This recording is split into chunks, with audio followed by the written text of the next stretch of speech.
Welcome back, boo. You already know I got an awesome show in store for you. Because today's topic, we adding a little more juice and a little more flavor to the mix. Because we discussing all things polyamory. So go on and tune in and grab your boobs. Let's get to it.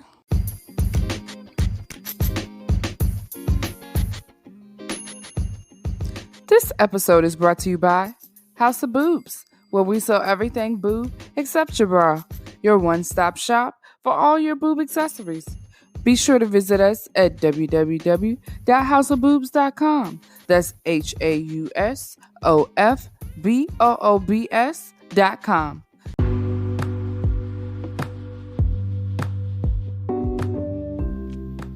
If you haven't heard about Anchor, it's the easiest way to make a podcast. Let me explain. It's free. There's creation tools that allow you to edit and record your podcast right from your computer or your phone. Anchor will even distribute your podcast for you so you can hear it on Spotify, Apple Podcasts, Google Podcasts, all that. You can even make money from your podcast with no minimum listenership required. It's everything you need to make a podcast in one place. Download the free Anchor app or go to Anchor FM to get started.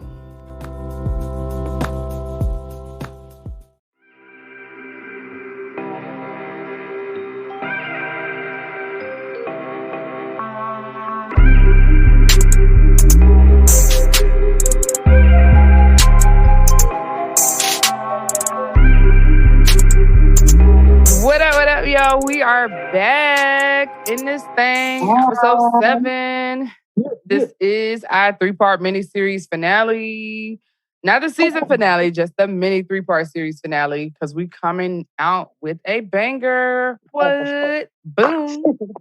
And if this is your first time listening, you are tuning in with the one and only boob blogger babe, formerly known as J. Marie. And I got my sissy with me. What up, KB?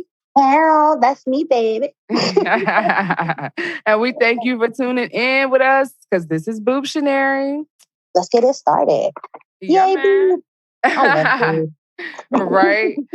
Now, we got to start off the week with vagina vents. And I've had a magnificent, wonderful weekend. I've discovered new things in my sex life that I am happy to report back to the people. Happy to report back to Boob Nation that I have now learned to trust my partner with my pussy. Like, that's a big one. That's a big one, sis. That is huge for me because I don't think I've ever done that with a penis owner, put it that way. I was about to say, no. I've never done that with a penis owner. So my partner would officially be the first in that. Like, now granted, I've had sex. Don't get me wrong. Like, we've been doing that thing. Don't get me wrong. However, I'm just saying, like, to fully just say, okay, I know you got it. I know you know what you're doing. You know what I mean? I know the end result is going to be pleasure. So just do whatever. Like, I've never done that before. And so that feels great to be with somebody that I know I can do that with. And like my attitude just goes like through the roof. Like I just be so confident. I just be like in my own little bubble throughout the day. I be reminiscing about it. Like, yes, this is what it's all about. And this is all I be trying to tell the people. Get to this point every day. Okay, it is for real. Like for real. All jokes aside, it's lit as fuck. I'm for real. Talk your shit, boo. Talk your shit. For real. Like dead ass. Like I'm so happy for you, sis. Like dead ass. That's what's up. Because that means a lot for anyone to trust their partner with their happiness or with their anything.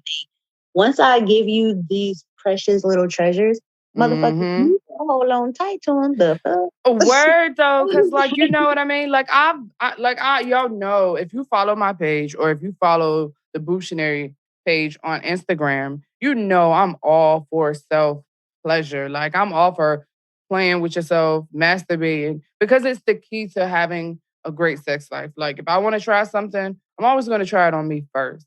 But there comes a time where you're going to have to, engage and indulge with other people. And so to find somebody that matches that energy and that you can honestly just say, hey, I know you got it. It's a wonderful thing. Like I want everybody to be that way and feel that way. So that's what we doing. That's why we here. That's why we coaching. That's so fucking beautiful. I can't stand you. But no, that's for real. That's dope. Like, that's dope. Like, I have no words. At this, surprisingly, I have no words. Like, that's dope. What? Right? Right. Like, I feel like I'm about to start repeating myself and shit. But no, I really enjoy hearing that shit. You know what I'm saying? Because like you said, to reach that level, to reach that point is on the pinnacle of your fucking sexual awakening, period. Yes. Yes, I can please myself, but when I don't have to, when I can allow my partner to please me in the way that I know I can please myself, but then they take it to a whole different level. Come on, bro. Exactly. And you know those little memes that circle around and these people talking about the more she trusts you, the nastier she is. Bitch, that shit is a lie. That's 100% the truth. Like, it's not a lie. Like, if I 100% trust you to lead whatever piece of me I got in me, you know what I mean? Like, yo, you getting everything. And like, it's such a big difference when you don't, like, between having somebody that you trust and being with somebody that's just like, giving you just bits and pieces here and there. Oh my God. It's so different. Yeah. Like the sex is so amazing when you fully trust that person. When you can for real, because my thing is what people don't understand is when you can honestly completely let go, it's so fucking amazing. And it's almost like and some people may find this more, I don't want to say prominent, more, but easier, or the dialogue is easier in the BDSM world. Not gonna lie to you, because if I'm a sub, if I'm submissive and I have my Dom, then my Dom, I'm supposed to trust them with anything. So it's like there's a trusting thing there, period. So my Dom is supposed to trust that if I have, like, we have a safe word. If I say that safe word, I have to trust that he's gonna stop or they're gonna stop. Hell yeah. No matter what. Like they can be mid-stroke, mid-hit, mid-swing, whatever. If I say it, well, nigga, stop. What's up? Right. You gotta trust me. And then just like we've heard in our previous pods, like when you have someone, like when you're in that vulnerable state and someone's protective over you, that's a different level of trust. Like you see that a lot in the BDSM world, because again, I'm not gonna sub for just anybody. I'm not gonna say, hey, let me no. That's why that vetting process is something serious. It could take a very long time. Like y'all, listen, we talking about it today. We getting into it. Yeah, because y'all got, let them know. Be letting everybody out here. Stop calling everybody daddy. They not. Stop calling everybody your goddamn kitten. They're not. Like, there's supposed to be a different level, because even me as a sub, my Dom is supposed to trust me as a sub that I'm gonna, one, let them know how I'm feeling, and I'm not gonna lie about it. I'm gonna also tell them or allow them to do whatever, but I'm giving them the trust that I trust them. Like, like there's a give and take to that dynamic. It's not just all give and it's not all take, people. It is a constantly going communication thing. But let me hop off my bag, girl. Let me get off my bag. Well, I mean, you do gotta update us on your weeks, because I mean, what's going on, sissy? We've been missing in action. You gotta update the people. I'm sorry, you guys. I still love you all. You're great. But seriously, I practice what I preach, period. So if you need that mental, if you need that mental break, if you need to step away, you need to say, nah, not today. You got to feel comfortable with it, period. I definitely was going through some shit, but the beautiful thing about this journey that I'm on is that you're not always going to have those high days, if you will. Absolutely. But when you have those low days, being able to get out of it, being able to identify what brought me this far down. Like, hold up. We was just, what happened? And then maybe it's things that's out of your control. Like, I was really, really missing a loved one that I lost. And that was somebody, that was my first love, if you will. So that's a big loss for me. That's something I'm probably going to deal with for quite some time, like the rest of my life. Absolutely. You're going to have to cope with that every day. every fucking day. Every day. Every major milestone in my life from here on out is going to be dinner. You know what I'm saying? Mm-hmm. But let me not let the tears not come. Well, I mean, we are glad that you took that time for self, because we do, like I said, I'm all for self. And your mental matters. You're important. So you needed to recruit, regain composure, get back to you. Yeah. And again, thank you, boo. But that's what I'm saying. Like, I feel like if I would have hit this kind of low a couple of years ago, I don't think y'all would be hearing from me right now. Not on some scary jump off a bridge type shit, but just I don't think I had the tools yet to pull myself out of it like that. Like, not pull myself out and bounce back and still function and still keep going and mean it. Not fraud, not fraudulent, not faking it. But really, for real, mean it. Like, do the work and put in the work for healing. Exactly. Yeah, I get you. Exactly. Because sometimes, that healing process is a booger. You don't be wanting to go through it because it hurt, but it's needed. Yeah, now that's real. That's real. For real. For real. But like I said, I'm glad to see you through it. And I know the Boob Nation's glad to see you through it. But, we live, we learn. And then we get you in one piece. Yes, yes. Look, oh yeah. That part. Watched way too much TV when I was younger. Well, since we in good spirits and we, on a good wave, we're going to go ahead and jump into this good boob news report. Oh, yes, Lord. Because we got to give Kim Janey her flowers while she's still living, because not only is she the first woman mayor of the city of Boston, Massachusetts, she's also the first African-American, period, to hold office. Okay? Yeah. So she is the first African-American and the first woman. She said, screw you.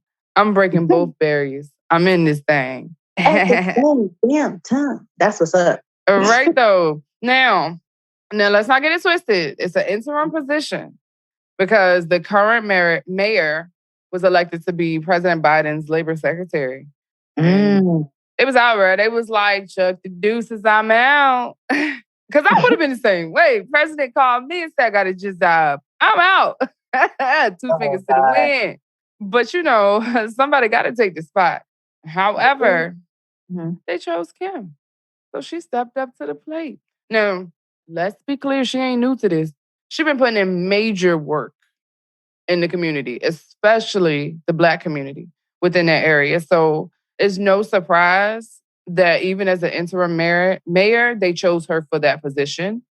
And she has not officially declared if she'll run in the fall.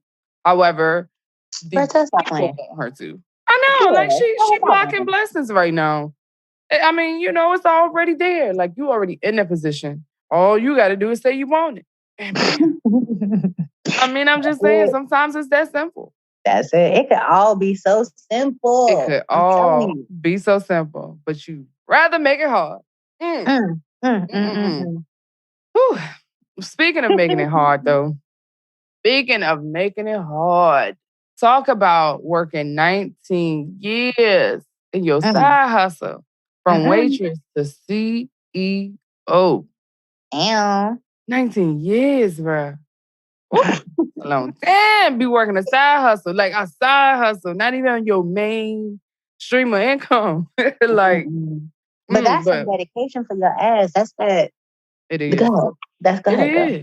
Drop that knowledge on them, girl. But we got to give our shouts out to Greta Jackson because she did it. She is the first woman to own an Outback Steakhouse in Detroit, Michigan. That's crazy. I'm about to get stalking them, right? Listen, I'm about to take a trip to Detroit just to eat there, bro. Because I support the people. Thinking about it, because like I fuck with Outback already. But I promise you, I bet you she got some banging ass seasoning up in there. Like, I know she got grandma in the kitchen cooking. Oh, I'm telling you, that Outback Steakhouse seasoning is like 10 times better at her spot. Okay. Or either she knows somebody who probably making their own seasoning that's 10 times better than what they selling in the store. And she gonna stock it up in the back of the kitchen. Yo, definitely gotta check Greta out. Now, if you happen to be in the area or you happen to be in the Detroit, Michigan zip code of 48066, head on over to 28850 Gradiot Avenue. Okay? Oh, God. I don't know how that's pronounced. I don't know if that was correct. It is spelled GRADIOT Avenue. Okay? Gotcha. And hit on Greta up. And donate some ducats to her new Outback Steakhouse and tell her Boo Shenari. And that's my favorite zip code, too. Shut up. You don't even know what that said. 48066. Bro, don't act like that. You know that's my favorite zip code. You know what that said, bro. That's my passcode and everything. I'm lying, Craig. Well, why do you be lying for no reason? Just right. Oh, you know what though? Speaking of lying, speaking of the lies, let's jump into this feminine favor real quick. Because some of y'all be lying about these musty armpits and they really be your titties. Like some of y'all be feeding these lies to us now. Let's talk about it. But I don't think your titties should be musty, sis. Like, listen, it's sweat. Your skin rubbing and touching. It's friction. But see, okay.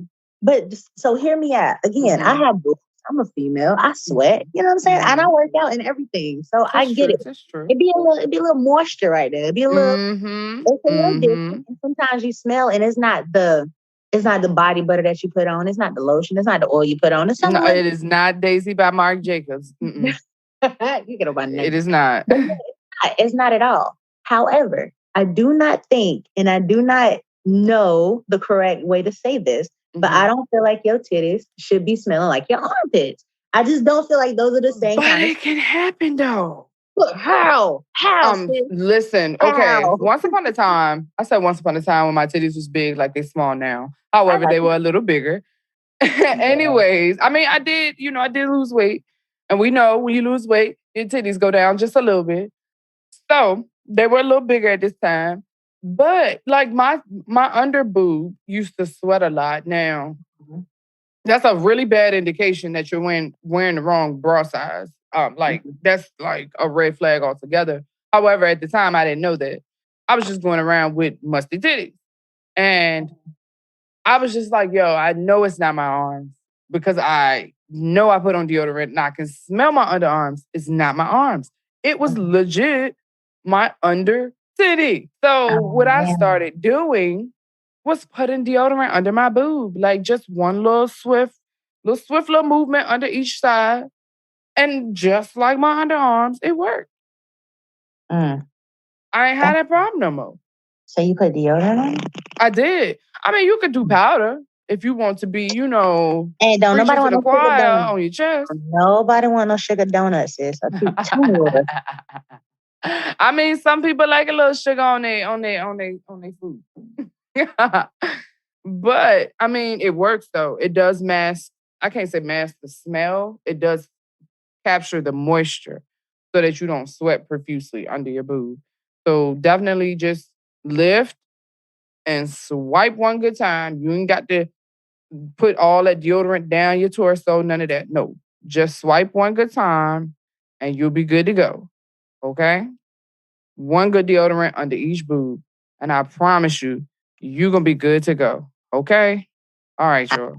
I hear you, child. All I'm saying is, don't nobody want the goddamn powder. Like, okay, all right, for real.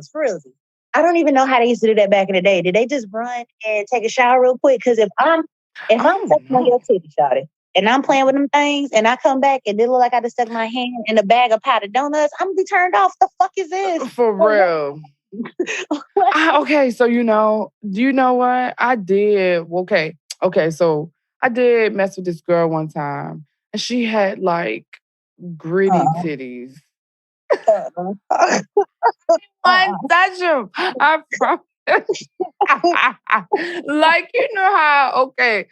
All right, case in point, it was almost like somebody sprinkled sand across her boobs. So when you touched them, it was just a little graze of grit. And now it's just like, nah, I'm not putting that in my mouth, bro. Like, what the hell wrong with you?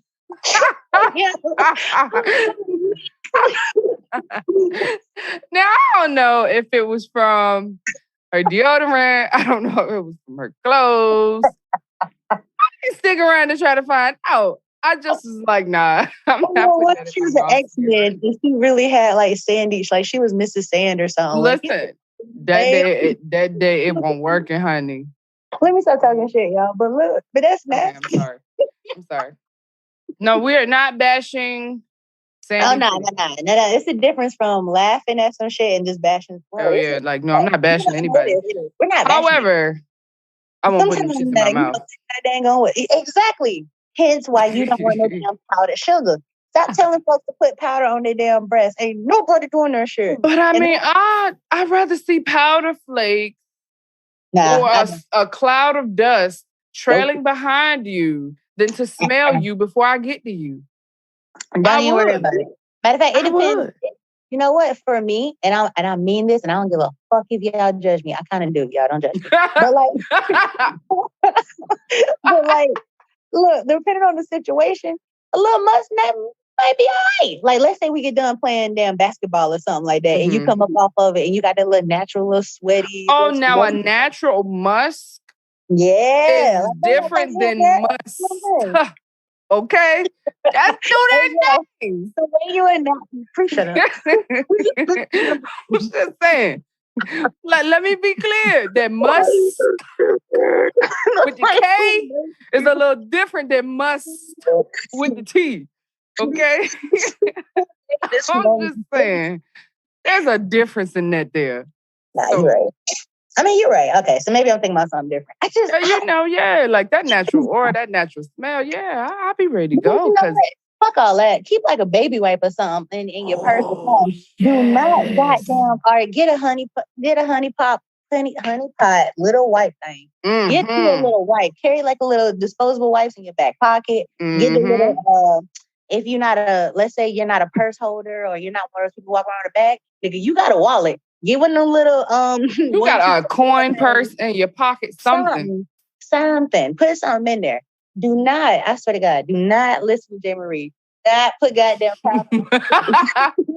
I'm trying to tell y'all, do something, because if I smell you coming, I'm going to walk the other way. Now, I'm going to talk shit. My thing is, and the bad part is, I'm really bad at lying, y'all. And my face tell it all. If you run up on me, yes, you don't know it, shawty. It is not going to be a secret. But really that's exactly it. Like, if you come up in my face and you smell, you're going to see that you smell on my face.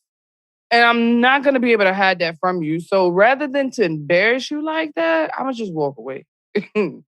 That's the best thing for the both of us at that moment, okay? I'm just saying. I digress. You are funny to me. You are what funny. You mean? I mean, I swear to God, if I see somebody with some goddamn look,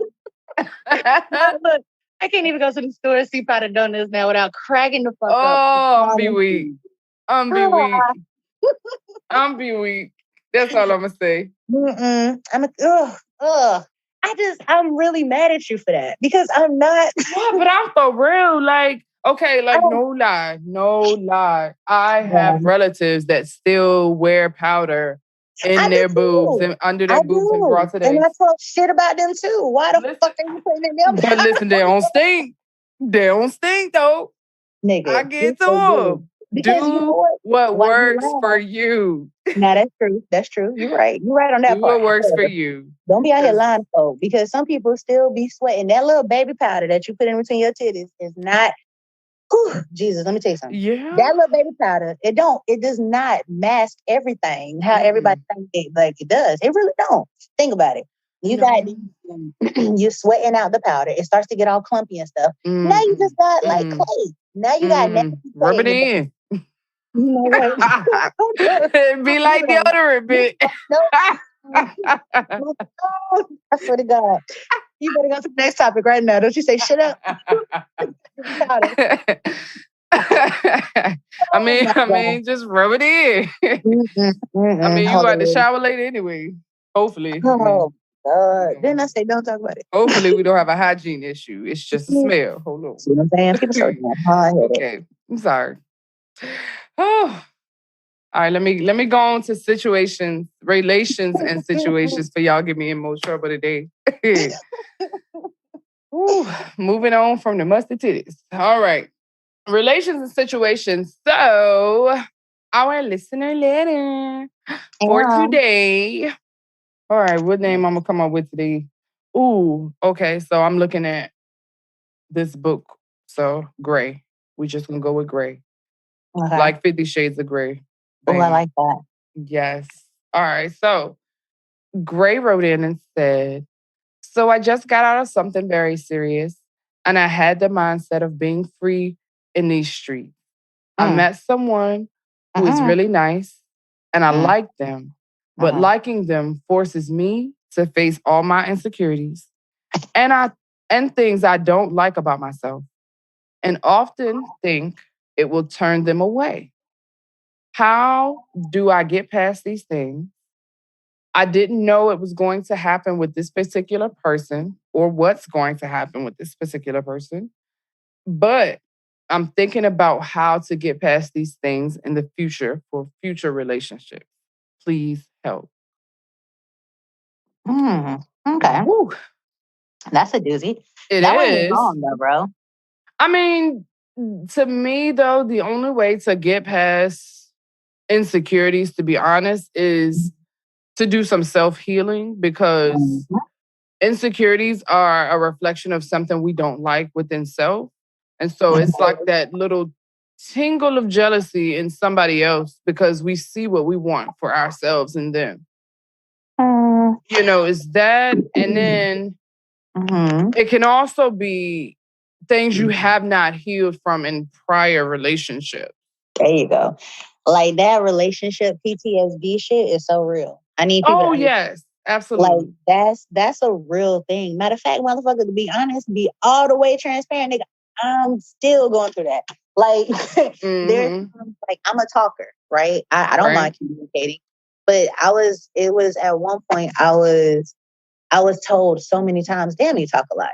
Damn, we still talking? Damn, why we gotta talk about this? Why we gotta talk about that? Why you questioning?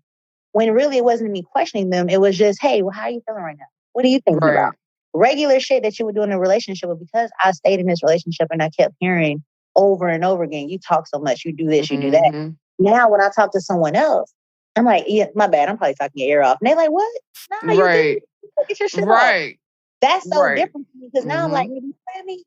But at the same time, that also means you need to spend more time with yourself, because that other person should have never made you feel like you ever talk too much, because you should have been confident enough in self to say, hey, no, I know I'm not talking too much. I'm just talking too much for you. So this ain't working out. You know what I mean? You have to reach that point within self. And it's there, baby. Like for you, yeah. But you know, our letter from Gray ain't there yet. And Gray got to get to that point. So, you know, for you, Gray, what I'm going to advise you do, or how I'm going to advise you get help, is to seek it from within yourself. And what that means is spending more time doing what you like to do and really discovering things on you that you enjoy and that you like. And it's not even just like stuff that you want to do. Try different shit. Because sometimes the shit that you like to do, how can I put this? Because I don't want it to be normal. You're just used to it. You're comfortable with it. You're comfortable with that same thing. Because some people are comfortable with the chaos. So no, do something different. Go the fuck out. Go get some skates. Go learn how to skate. Like go do something. Go get a paintbrush. Go do something. Go do something a little. But do it with just you. That's it. Just you. Don't ask your friends. Don't ask the new boo or the potential bae or whatever. Don't do none of that. Just go hang out with you. Matter of fact, take your ass to the movie. Take your ass to dinner. Like you know how to put on a movie for Netflix and laugh out loud. Talk to the TV. Bitch, you better have fun with your fucking self. Like I love hanging out with me. And now every single day. Bro, what? Because at the end of the motherfucking hour, I need you niggas to know No one's gonna have your back how you will. Period. No, never. You have. However, when you in the shower, I mean, okay, some people still have. Shut up. For the rest of us, you in there dolo 9 times out of 10, my nigga. You ain't hopping in the shower every day with your partner. Like, okay, for real, for real. It's just you. And masturbate more. You know, that's my favorite thing. Like, masturbate more. Matter of fact, edge, don't come. Treat us like no, that's a mastery. Just get to pleasuring you first. Cause man, nah, you gotta master that. Like that takes a lot of concentration to be able to hold that shit in. Like, I ain't gonna lie to you. Hey, yo, but a lot of sis, I almost need to hold a class on it. Yeah, okay, you want me to? Because honestly, for real. I mean, I'm with the shits, boo. I'm so serious. Like, I learned it, right? So at first, I didn't know what the fuck edging was. Like, if I'm masturbating, nigga, I have an end goal. What the fuck is wrong with y'all? Right. But I didn't understand it. But one time it don't matter. The point is, I got to the point where I was edging. And I'm like, okay, this is stupid. I'm about to come. Nope, no, I'm not. No, I'm not. Right? So right. It was a thing, whatever. But when I finally got that orgasm, it's very powerful. When I say powerful, my nigga, matter of fact, you remember on Scary Movie when she shot that nigga up? I mean, when that nigga shot her up to damn. I cannot. Baby. I cannot. Girl version. Okay. Listen, you almost need the OnlyFans, that shit. And I thought about it. But you know, okay. Word though. But like for real though, all of this is to say a lot goes into self-work and a lot of people don't want to put in the time for self-work because that doesn't require, or I mean, not required, but that doesn't always bring out happy feelings. And talk to somebody, not your friends. Yes. Don't talk to your friends. Talk to somebody that doesn't know the situation. There you go. Oh, that's what I meant to say. But talk to somebody outside of the situation and outside of your circle. The reason I say that is because sometimes your mama's going to tell you some shit that you don't really want to hear. And even though, and not that you don't want to hear it, but you don't need to hear it. Like, and I'm not talking shit about nobody's mama because I'm a mama's girl, but sometimes your parents come from a different time than they you do. did. So when they're saying shit like, oh, well, you know how men are. No, the fuck I don't. Like, he's a person just like me. So why the fuck am I like caving? And that's very toxic behavior. That's very toxic. Like, what the fuck you mean? That's just how they are. So I'm going to be miserable my whole life, my nigga? No, don't let anyone paint that narrative. Even when it comes to like whatever your insecurities are, sometimes some people don't understand and they'll sit there and say, well, you know, little Becky, you do. No, the fuck I don't. Just do anything. Like, so talk to someone else. Talk to a professional. Yes. Talk to, like, hell, absolutely. Even talk to a stranger. Like, talk to anybody, but have a real sounding board. And honestly, if you have to, therapy is definitely there. Like, a lot of people don't realize that you really do need that outside source, and your circle can't provide you with all the answers. Yes, they know you, but that's exactly why they can't provide you with the answers, because they know you.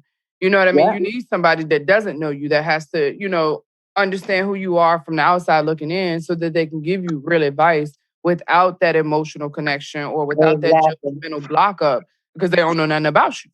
Exactly, child. You need that. Yeah. That's why you come see me. Yes. Hey, let them know. I'm going to teach you how to play with yourself. We ain't even going to talk about it. You know what I'm talking about? Okay, just relax. Sit back. Give me your right hand. But not sis, listener and our letter and everything. Honestly, the best way to deal with insecurities, because we all have them. Even the most confident motherfucker has it. And that's number one. But two, although you like this person, if this person is meant to be somewhere in your chapter of life and it's not right now, that's perfectly fine, my nigga. Like, if anything, let this infatuation or this admiration for this person push you more to heal up, because you don't want to link with anybody, excuse me, get with anyone, and you're not completely healed. So do everything. We do everything. Masturbate, chill with yourself, talk to somebody, woosah, meditate, go to fucking yoga. Do whatever you have to do to completely heal. That way, if this person is still around, you can be the best version of yourself for them. You know what I'm saying? Or if they're not, if they don't stick around, hey, appreciate it. That little spark you gave me, kept me going and pushed me to do something I wouldn't even have thought to do. So exactly. You came in my life for a reason. Thank you. Yeah. But I'm that bro over there who's ready for it. You know what I'm saying? Like, it's okay. You have to, I'm with that. I'm with that. That is absolutely right. And don't rush it.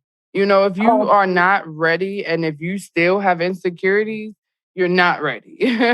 Like, right. You're not. Like, I'm telling you, you're not. From the outside looking in, if you still have insecurities, you're not ready for a relationship. It's okay to date around. It's okay to, sleep here, sleep there. Do what you got to do to get your nut. Yeah. However, I'm being for real. This is the perfect time to insert whole face. However, in that time, also be healing you. Like, you know what I mean? Like, don't be building relationships out of hurt. Because but you know they what? always Honestly, end. Hurtful. Always end. Yeah. They always end like that. But I mean, honestly, I feel like you have to have a balance because what you just said makes sense. Mm-hmm. But depending on that person and depending on their mental state and depending on what that insecurity is, you might not need to lay with nobody. You might that is true too. Because that is true too. Because you're gonna start making all these soul ties and everything else for no fucking reason. If you know good absolutely. Yeah, if you know good motherfucking well, your insecurity is you feel like once you give a nigga some pussy, he don't hit you up. Baby girl, then stop giving niggas pussy.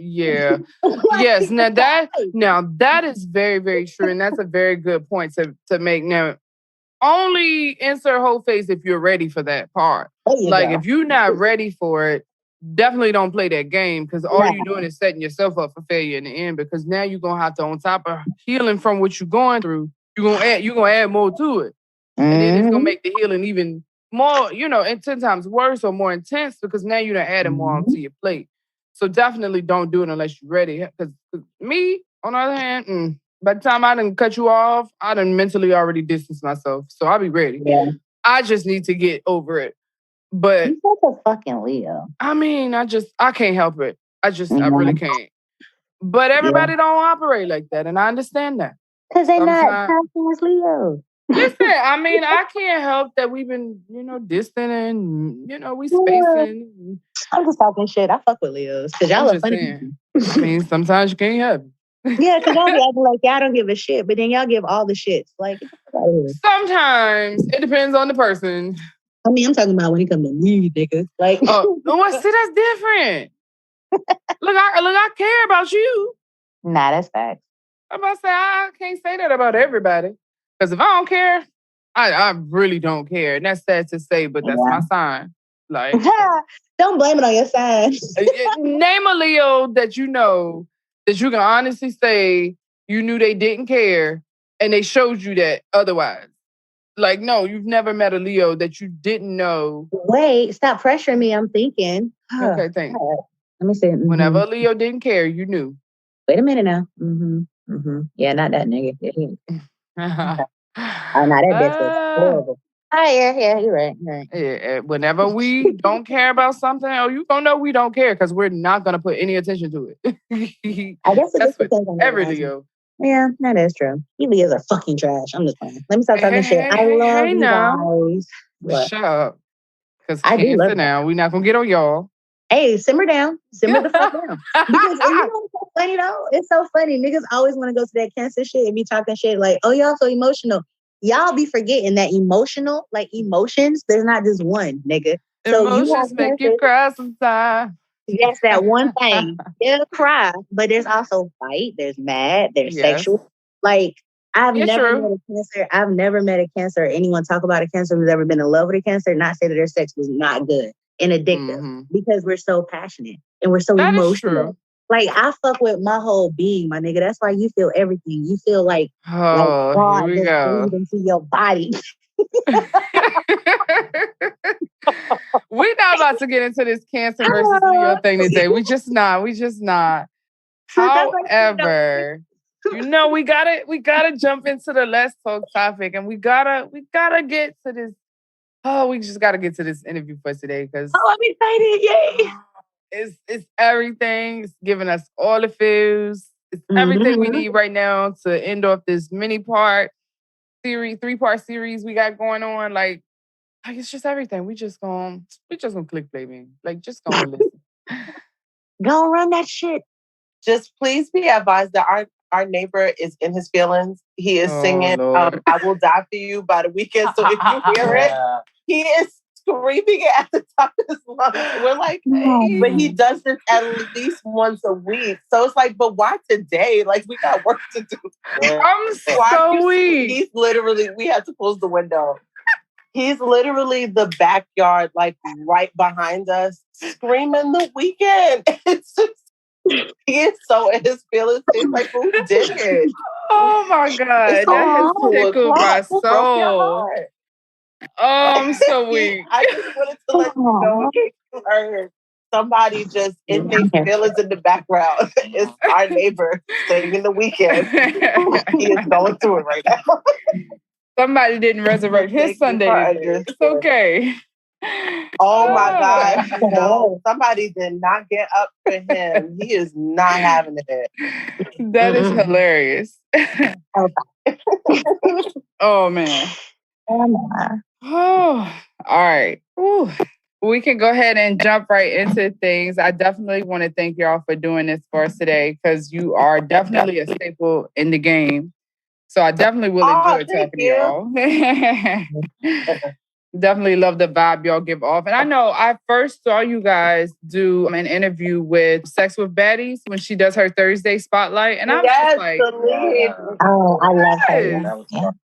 That was so much fun for us. It was one of the first times that we were actually opening up and talking about our personal relationship. Because, you know, with the education, and you know this from having your own platform, like giving information to people versus centering yourself within it, is you take yourself out of it. So it's like, even, especially when you're talking about pleasure and sex, or relationships. It's like, I don't want people to think that everything that I talk about is rooted in my own relationships. Absolutely.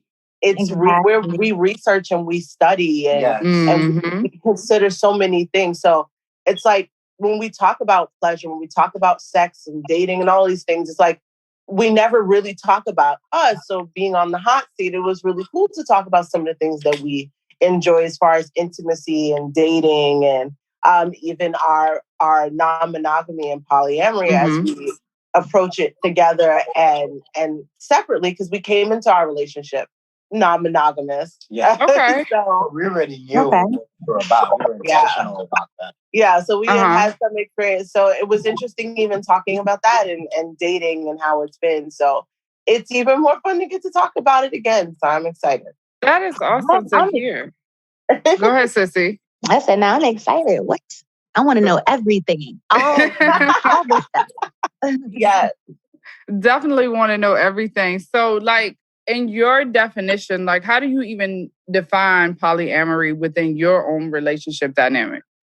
With us. So, you know, polyamory falls under non-monogamy or ethical non-monogamy. And we make the distinction that it's ethical because we acknowledge that even in monogamy, everything's not always ethical. There are people who don't know what their partners are doing or don't understand what's happening. So, you know, we make the distinction to call it ethical non-monogamy. It's like, hey, everyone who is a part of this thing has consented to it. So I like that we came into our relationship both being non-monogamous and specifically polyamorous. I like to, should I explain what ours is? Go ahead. Definitely. So, definitely. Lotus and I, we have a layered relationship because we have our polyamorous dynamic and then we are also kinksters. Okay. So we have an openness there. And then we have dominant and submissive dynamics as kinksters, which gives another layer. So we have opened ourselves to relationships on different levels, where in our poly, we have our romantic or sexual partnerships that we're open to. We call them play partners. We've dated separately. We've also dated a person together. Within our kink dynamic, we are open to play partnerships, and that's for, you know, play in kink and BDSM that can include sex or not include sex. And then in our DS dynamic, I interact with other dominants and submissives, and Lotus interacts with other submissives. Sometimes there's just BDSM and kink play, and sometimes there's sex. We have opened up ourselves on these different floors of our relationship because we understand that if we're not open in one area, it's probably going to affect the other two. Yes, absolutely. So it's like if there's not, a good foundation within the polyamorous relationship, the kink stuff is going to suffer. If there's no trust within the main relationship, you won't be able to really enjoy it because we forget that we're supposed to enjoy relationships, not just have them. Yes. Absolutely, 100% agree. Say that again. Yes, we got it, especially when you got more than one. What the hell I look like letting 4 people trust me at once? Okay, period. No, that makes sense. Like I tell people, you experienced a breakup, but like, have you ever had to manage a breakup while managing a happy relationship? Because I've had that. Like, wow. Where me and one partner were good, but I broke up with another partner, and it's like you have to. Your partner has to give you space to feel your feelings, but you also don't want to drain your good thing. Trying to navigate the thing that didn't work out, but you also have to process those feelings. So we talk a lot. Yeah. Oh, that is amazing. And that, honestly, I was going to say that communication. Hours to sort through a thing because it doesn't just involve us. There's always a bigger picture. And we always say, I want to say almost every episode, we say communication is so important. It's like the key factor in everything. Like, seriously. Definitely. You have to talk. You have to talk. Because if you don't talk, you won't know what's going on. And one of the things we don't like to do is be in our heads. Like, nothing good ever comes from either he or I being in our head thinking about a thing. It's like, talk to the person who is involved in the problem or the solution or the situation. But that's our dynamic.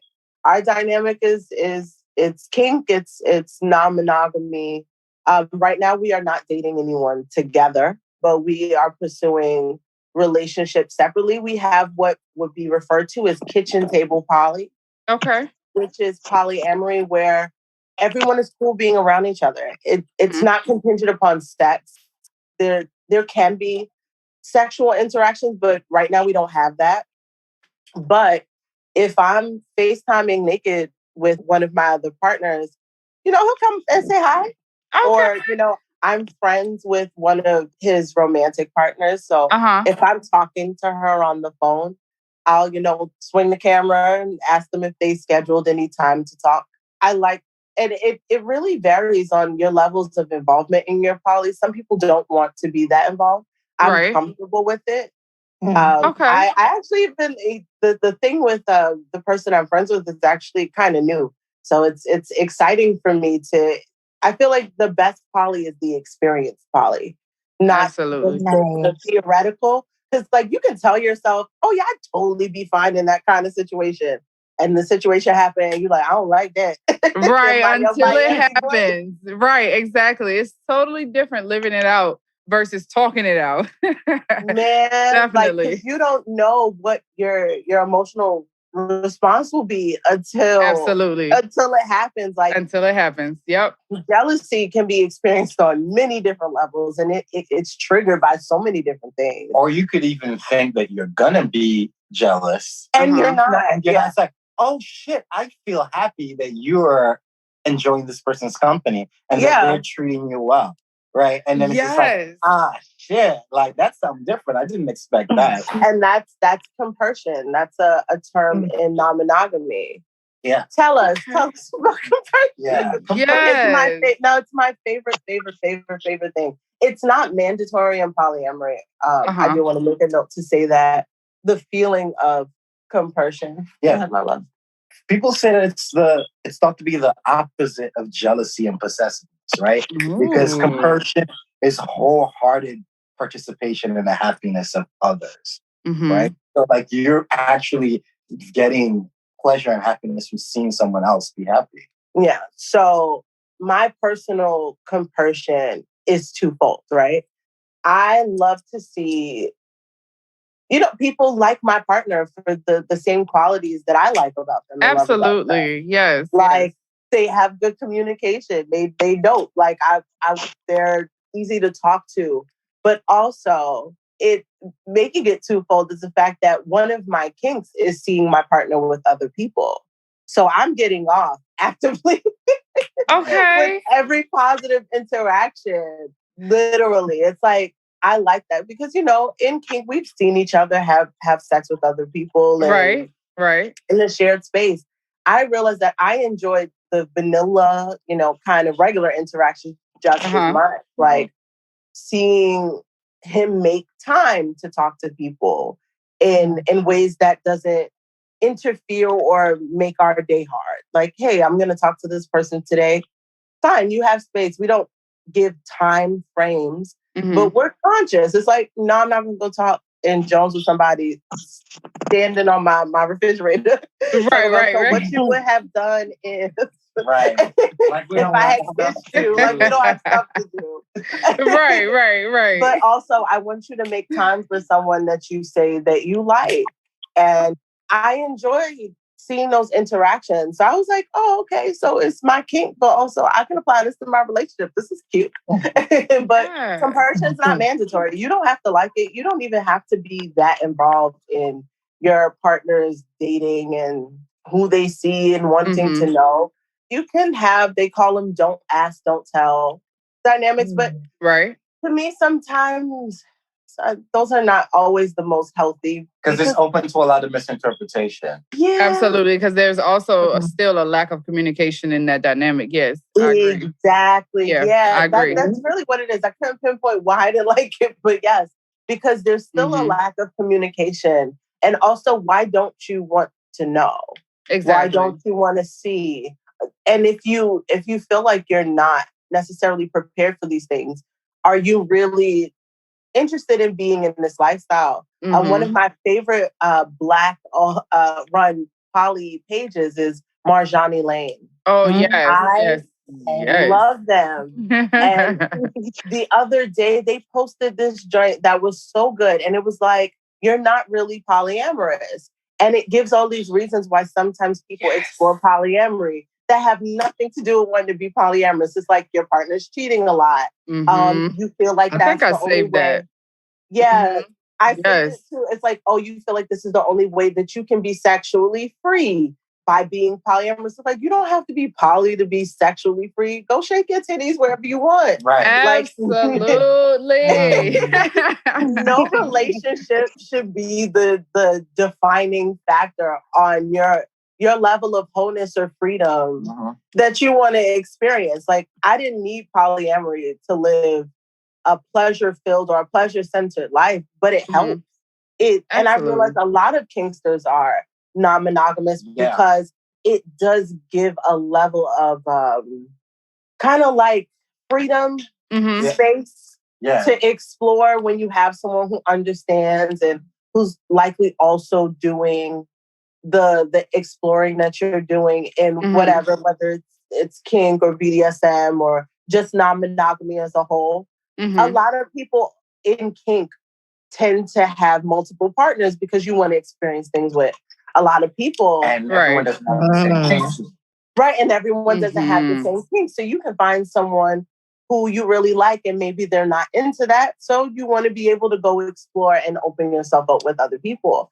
And isn't that how you found you went to the munch? Yes, that's actually how I found out that I was mad kinky. Okay.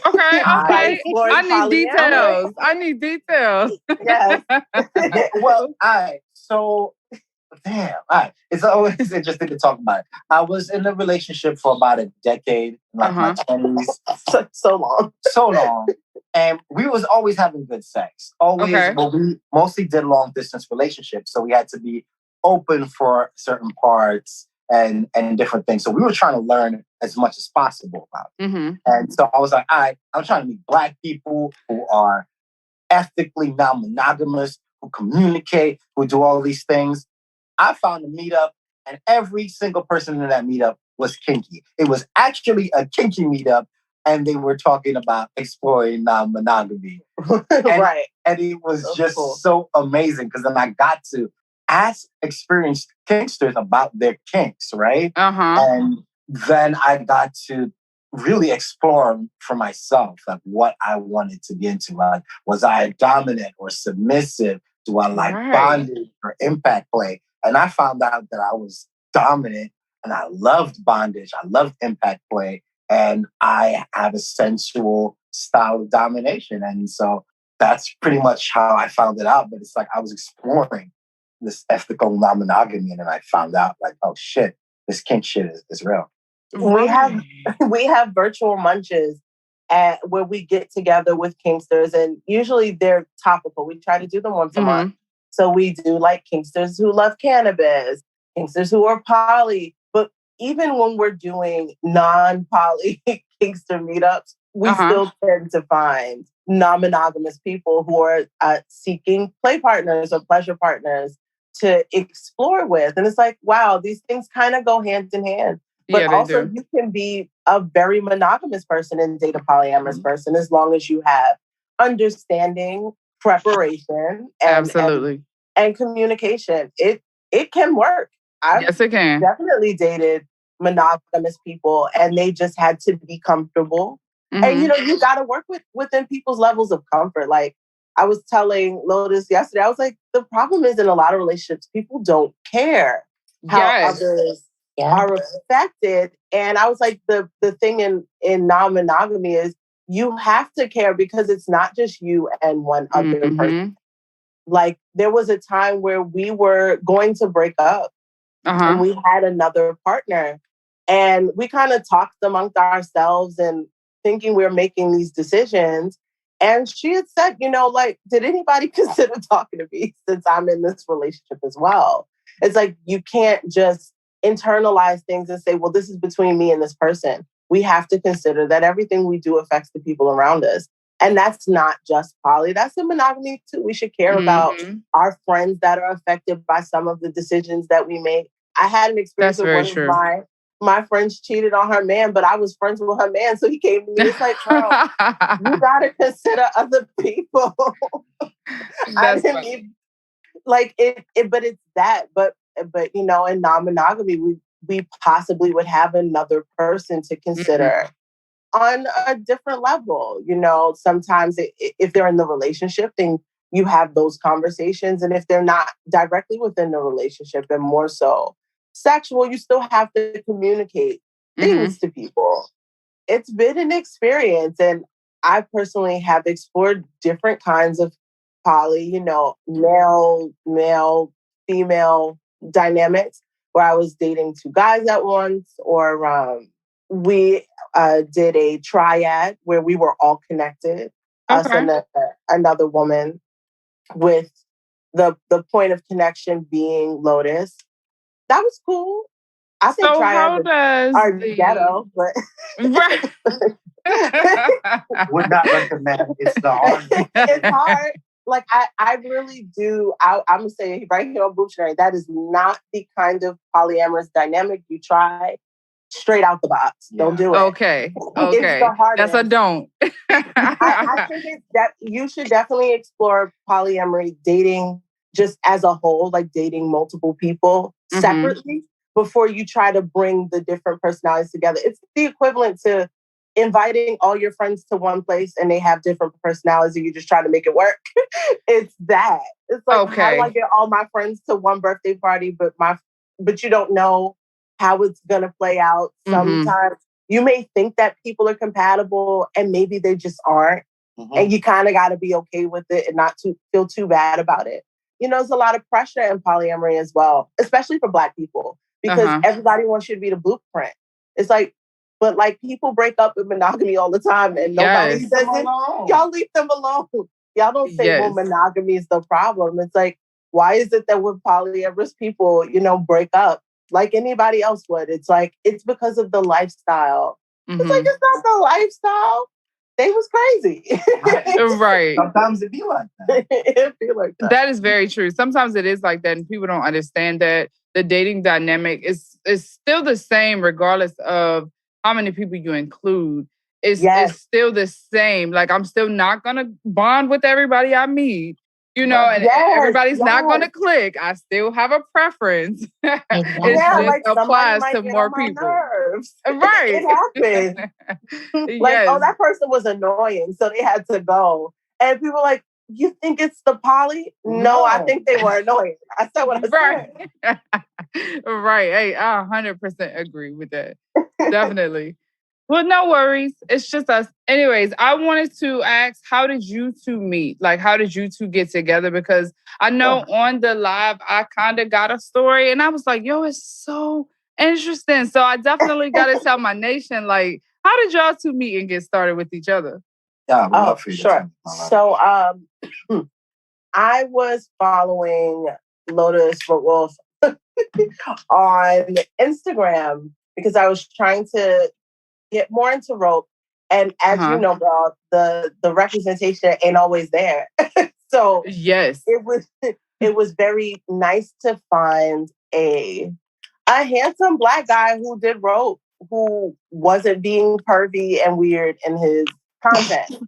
And I liked that I saw that he was tying a lot of Black women, like only Black women at that point. Well, no, only Black women still. He just looked at me and was like, I ain't never tied nobody else. No, I have rope shares. Oh, yeah, the rope shares. But like in his content, he shared Black women, especially full figure Black women in ropes. And I was like, oh, shoot. Okay. He had one particular set of photos where there was a woman dressed up like Velma. Yes. In ropes. And I thought that was so sexy. That sexy. Yes. I want she that. Had glasses, you know, the whole thing. It was so cute. And I was following him and it's pretty cool. Then he was on, I think I found you from the Whole Phase. Yes, I was on that podcast. Yeah, he was on another podcast called The Whole Phase. And I had a massage studio in the same building as where they were recording at the time. Okay. So it was super cool. I was like, oh, wow, I know these girls and this guy is cool. I was dating a couple at the time who were in an open relationship. And they had invited me to a play party.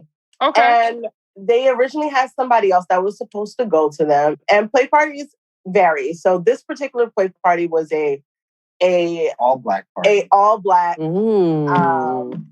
play party run by the Chocolate. We love her. That's I love her. Yes, absolutely. We love you, Mr. Smiley.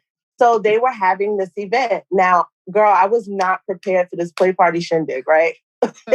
And they like asked me on the fly. They were supposed to have somebody else. And I had on like activewear because at the time I was living in Stamford, Connecticut, and the party was in New York.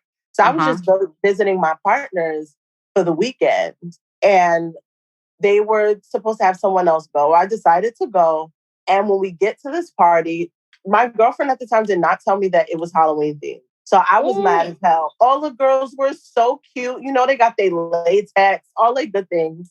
And I have on sneakers, leggings, and a tank top. I was through. I was so through. I was like, you didn't tell me that it was a Halloween thing. And she was like, oh, my bad, but it don't matter. You look nice. And I'm like, whatever. Right. We get the house tour and we come back downstairs and we're touring the living room. And the hostess is like, all right, you guys can just get comfortable, whatever. And I look across the room and the lights are like all red and sexy. And I see a guy just pulling out ropes out of his bag. He's got like a jean jacket and he's not really dressed in fatwear, but he looks cute. And it was him. And I was like, oh, shoot, that's Lotus Frontwolf. And my girlfriend was like,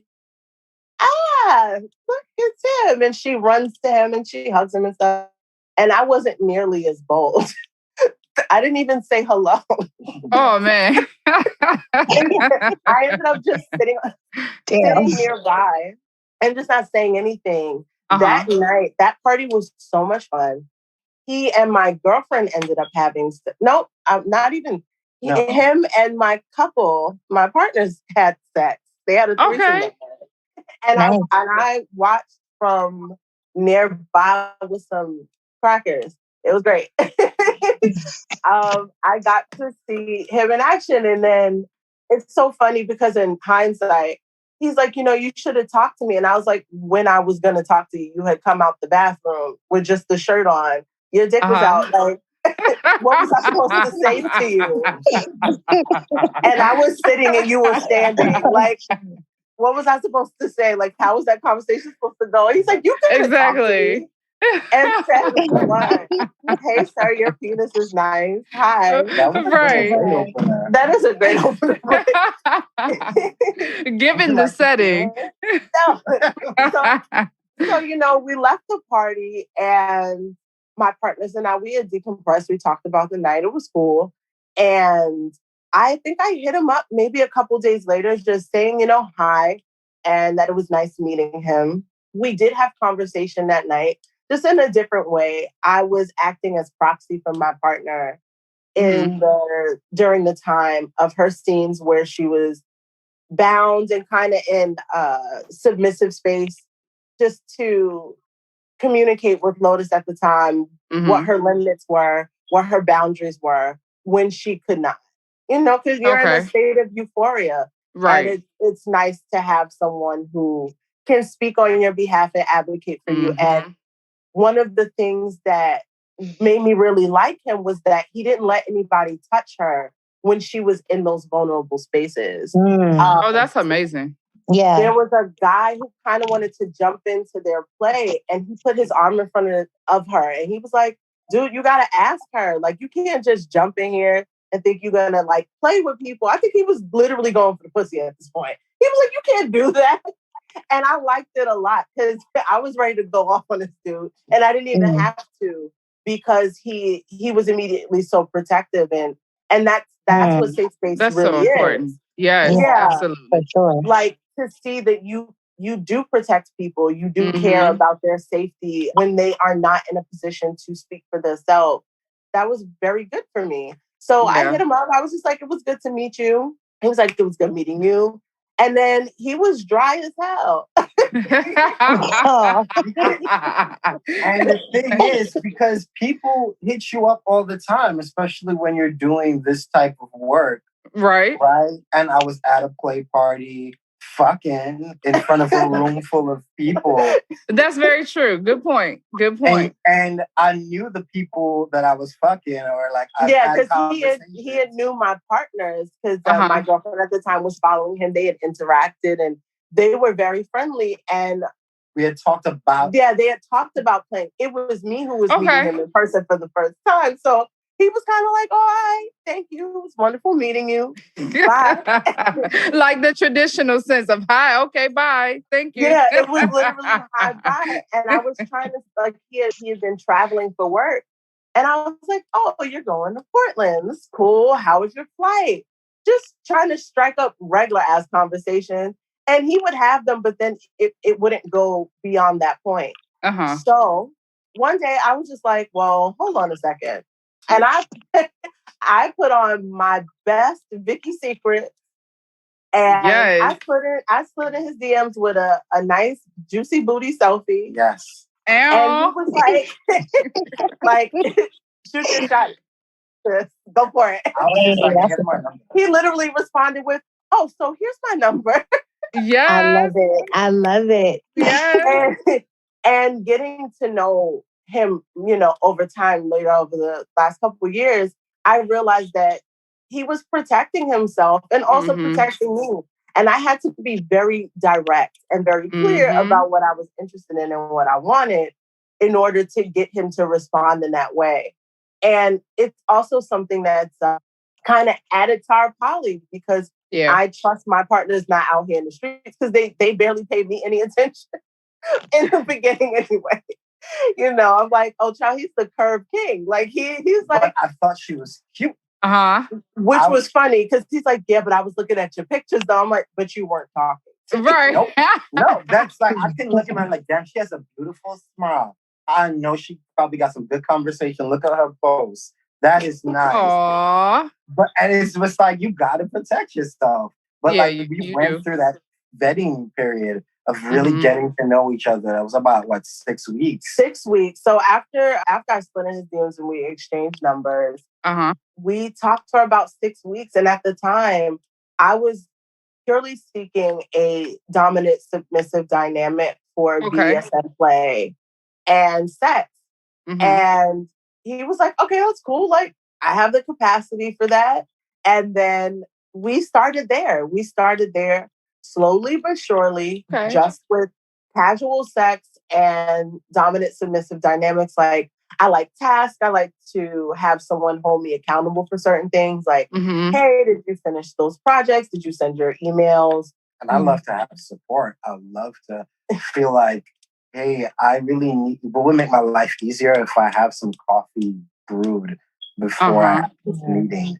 Or like, can you please steam this for me? Yeah, preparing his suits for sessions, or even simple tasks like, you know, he's in grad school. So, you know, he needed help studying for, what was it? Accounting. Yes, God. Yes. Yeah.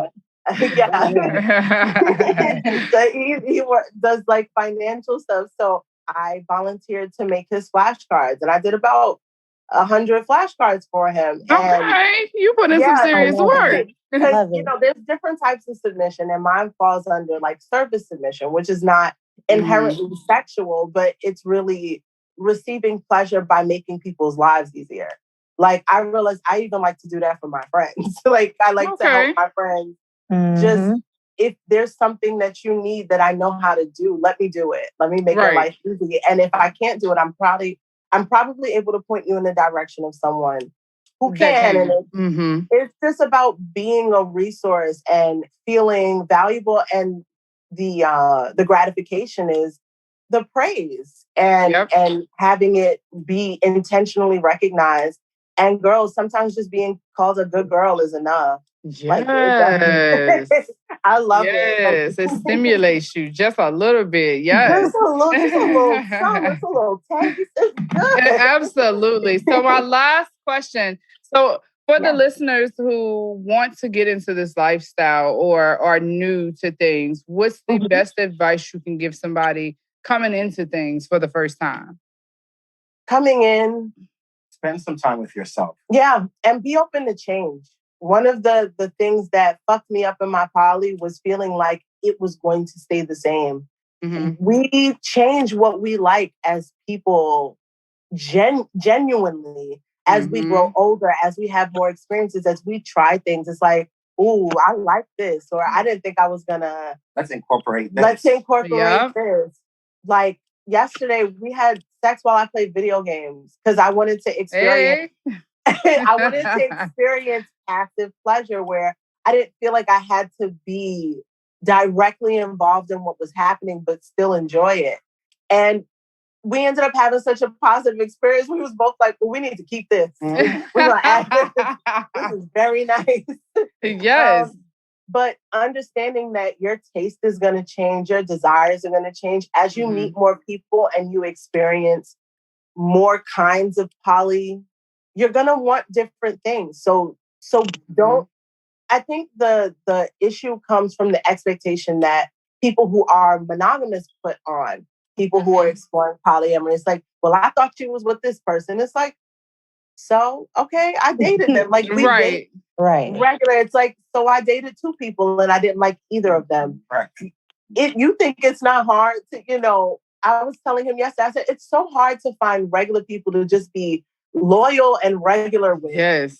Let alone to find someone who wants to explore this other stuff that with you that really doesn't have a playbook or a blueprint. You're vulnerable. It depends on communication and trust. It depends a lot on trust. You have to trust. Trust yourself and trust the person that you fucking with, because otherwise you will be looking over your shoulder the entire time. And again, you won't be able to enjoy the experience or the relationship. Yeah. I've had other ethical non-monogamous experiences before, but this has been by far the best experience that I've had. Same. That's so amazing. And I think that's what people see when they see our relationship. It's like, oh, you know, you guys are so cool, and I like that. And it's like, girl, it's because we've equally had to kiss some frogs. Right. And, you know, we met each other in other relationships that we're not even in anymore. Yeah. And have had to support each other through it. So it's like, we've been through stuff, and some of the things that we may have thought made sense for our relationship in the beginning, like after every relationship transition, we had to have conversations about how it affected us and how we wanted to move forward. When we were in our triad and we had broken up because our partner moved and didn't want to navigate long distance, we had to come back and sit together. And gosh, it was like maybe 2 weeks of just intense talking about, okay, so these are the things that were in the relationship with the three of us. What stays and what goes. And being open to creating, like, polyamory and non-monogamy is like a buffet. Yes. It's all the parts that you want and none of the shit that you don't. Be open to it, like really finding platforms like Marjani Lane. Yes. Especially if you're a Black non-monogamous. Find other Black non-monogamous. It doesn't necessarily have to be a professional platform, just people. Yes. And understand that we're going to make mistakes. You're not going to make everybody happy. And sometimes the pressure of making multiple people unhappy can make you feel like shit. It's fine. You'll get through it. It can drain you. And it can make you feel like you're not good at it. You probably won't be straight out the bat. I started my journey 10 years ago. And this is the best experience that I've had, the most consistent and the most fulfilling. So it's like, it is not going to happen overnight. But if you're open to it and you want it bad enough, it'll happen for you. Like, I feel like that's the only difference between this relationship and any other that I've been. It's like, I really wanted this thing to work. I really wanted to experience love and sensuality and pleasure and openness and be myself 100%. Like, knowing there's something really awesome about also having the option to be open for real. Enjoy it and explore it. And when you make mistakes, do not beat yourself up. Yeah. If you fall out of love with somebody, don't beat yourself up. It happens. Every relationship within these dynamics is not long term. Yes. Some of them are short term. And that is one of the keys to having peace in your poly. Understanding that maybe this thing was only supposed to last 2 weeks or 2 months or 2 years. Everything is not going to be forever.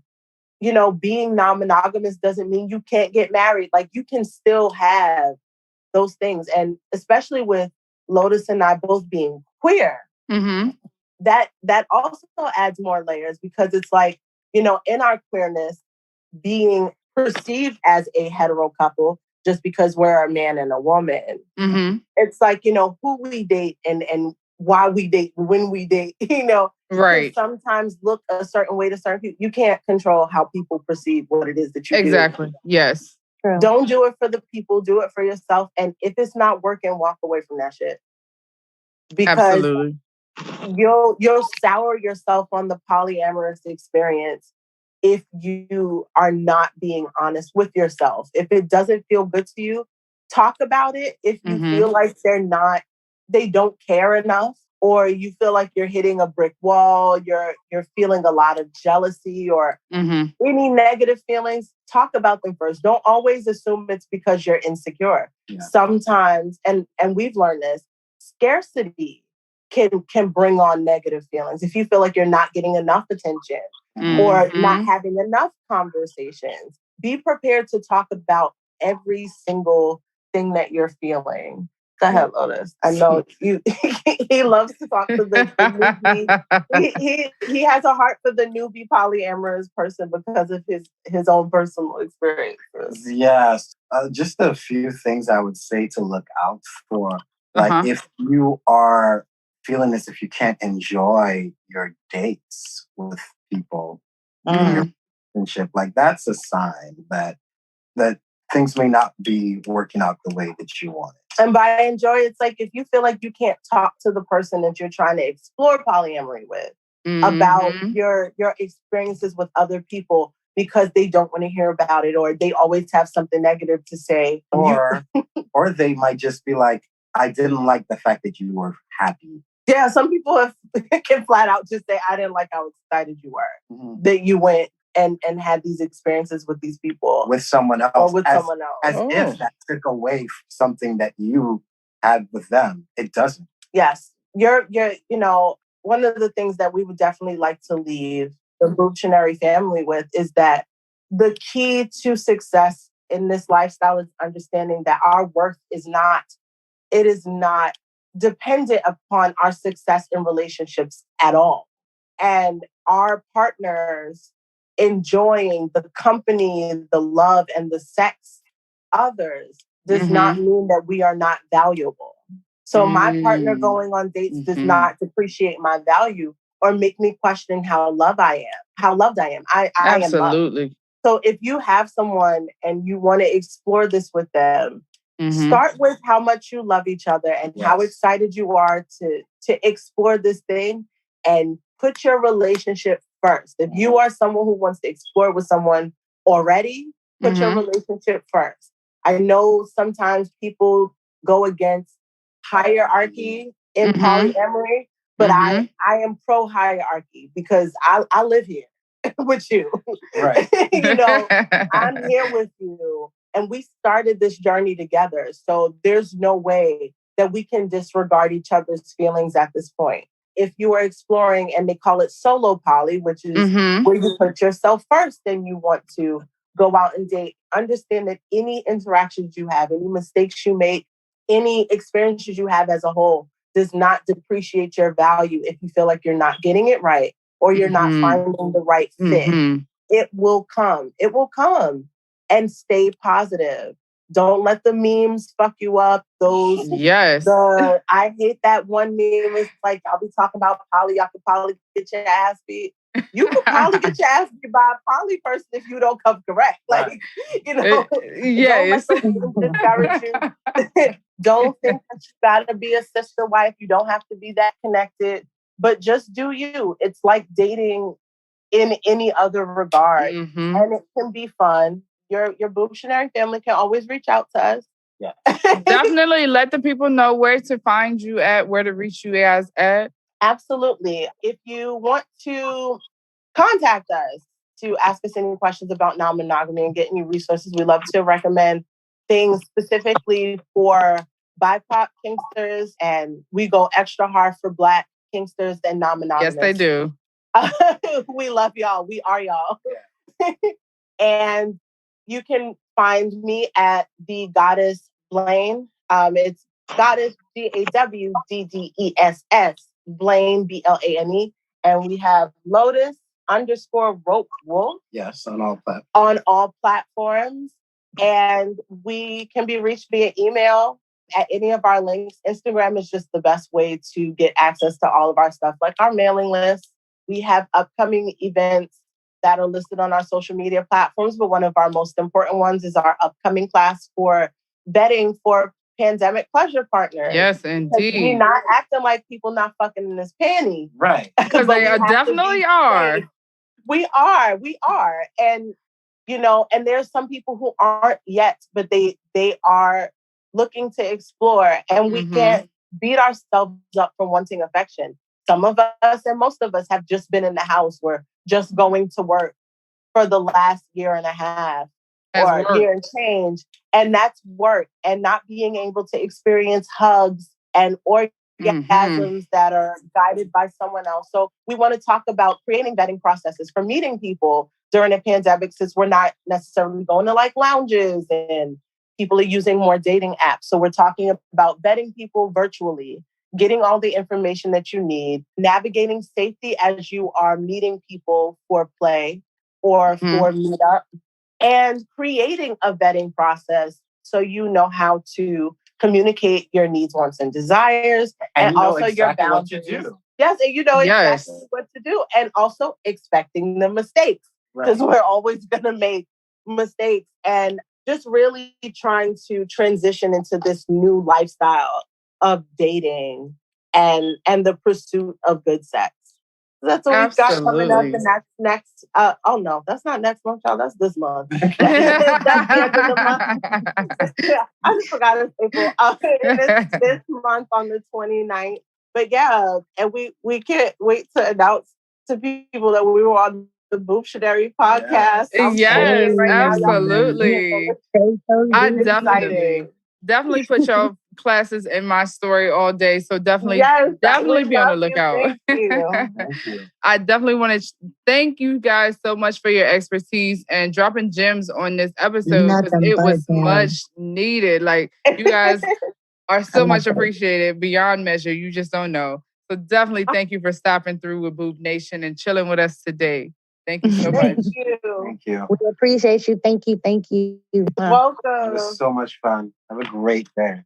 You do the same. Thank you guys so much for stopping through. Enjoy the rest of your Sunday for sure. You too. Bye-bye. Bye, you guys.